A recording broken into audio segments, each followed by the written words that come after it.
Hello, this is going to be our video with a few definitions about some basic economic principles, okay? So let's start off first and just say, what is economics? I'm just putting this up there. You can copy it down whenever you want to, have this forever. So economics, people always think it's just about money. It's a subject about cash. It's not. It's actually not at all. It's actually about the study of human behavior under the pressure of scarcity of resources. There's all these resources out there that we want, whether it's money or air or companionship or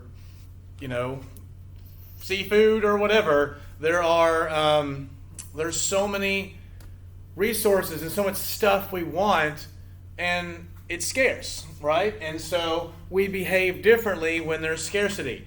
During the pandemic, we behaved way differently during the quarantine when it came to toilet paper than we do under normal circumstances, right? So everything that is scarce creates a way in which we behave differently. And that's what economics is. It's a study of how we behave with resources that are scarce, okay? And that creates all kinds of stuff, markets and diagrams and graphs and demand curves and supply curves and all this stuff. But in the end, all it is looking at how we behave under the pressure of scarcity of resources.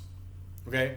So much what I'm going to be teaching isn't really about money. It's just about how we behave and how we interact, because those are all economic decisions. Okay? And what scarcity means, scarcity, and again, I'm going to be going back and forth with this, so if you need to write it down or whatever, you can pause it when I'm out of the way, write it down, and move forward. But scarcity, all it is just the resource for which the demand exceeds the supply. There's lots of stuff out there that we want a lot of it, and there isn't as much supply as we wish there was. And this doesn't have to be, tennis shoes or, fancy cars or houses. It can be things like education. There's a scarcity of really good education, and the reason we know it is because it's expensive to get good education, right? There's scarce drinking water. Now, you might be like, well, but I can just go to my faucet and I can get drinking water, right? It's cheap. Cheap and scarce are two different things, right? There are plenty of places around the world where fresh, good drinking water is one of the most sacred, scarce items that you can find or can't find. And so drinking water is scarce. Clean air is becoming scarce. In basketball, finding really good shooters, right? Not everyone shoots very well. People who are good shooters are scarce, right? Funny people are scarce. Kind people can be scarce. So it doesn't have to just be oil or gold, and those things are also scarce, but it can be just normal stuff that you wish there was more of, but there's a shorter supply of, right? And the last thing I want to talk about in this short little video is opportunity cost. And this is going to be the basis for how we're going to be measuring scarcity and how we're going to be graphing it and showing it mathematically and stuff like that. So opportunity cost is the cost of giving up the next best option, okay? So there's a million ways we can look at it, and we're going to do a couple videos showing you a bunch of ways.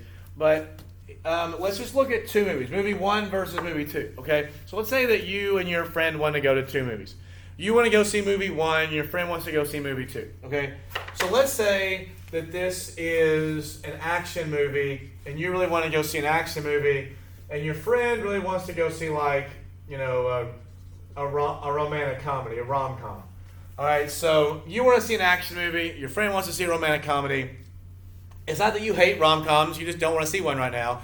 You want to see an action movie. Well, and let's just say in this scenario, you've only got time to see one. Because of all things that are scarce for everyone, time is the most scarce resource you're ever going to have. We are all going to run out of it. And so one of the things that we do is we spend lots of money trying to prolong how much time we have, whether it's having better health care or eating better or paying for surgeries that make us go. We all want to have more time. And so we can't see all the movies we want. Okay, so let's say we can either see an action movie or a romantic comedy. Well, let's say that you're a nice person, which also is scarce. So let's say you're a nice person and you go see the romantic comedy. Okay, and let's say you like it a lot. It's funny, you laugh. It's uplifting. It's a Tom Hanks movie. It's great. Okay, it's not that you didn't enjoy it, but what you gave up was the happiness that you would have gotten by watching this action movie that you wanted to see. So your opportunity cost of watching the romantic comedy was what you gave up to see the action movie. So the opportunity cost of the rom-com was this action movie. We measure opportunity cost in what we had to give up, right? So let's say I'm a huge UK fan. Let's say there's a UK basketball game I can go to, or there's a UK football game I can go to. I can't go both, but at the same time. Let's say I choose to go to a football game. So I'm at the football game, and it's a great game. It's great. UK wins. We beat Auburn, which doesn't happen a lot. Let's say we do. And let's say UK is playing Kansas in basketball, and it's a great game. We beat Kansas. Well, I got to see UK beat Auburn, which is amazing, and it very rarely happens. What I gave up, my opportunity cost for this, was the satisfaction or happiness I would have gotten by going to the UK-Kansas game. Okay, so we measure our opportunity cost in the next best thing we gave up. So, like, if there was, like, movie 3, and movie 3 was, like, a piece of crap movie, I didn't go see movie 3, it was crap. I didn't lose anything because this was our next option, or this was our next option, right? So, like, if I went to go watch a romantic comedy, I gave up seeing the action movie. That was the opportunity cost. The opportunity cost wasn't going to see a crap movie. If my only two options were going to see a romantic comedy that was pretty good or a crap movie, then my opportunity cost was the crap movie. But in this case, my opportunity cost was low because I didn't have to give up that much. So one thing we're going to try to look at is how we can maximize our happiness, we call utility, by lowering our opportunity cost. Okay, we'll be getting to that in other videos. But we've gone over what economics is in terms of behavior, what scarcity is, and the beginnings of opportunity cost.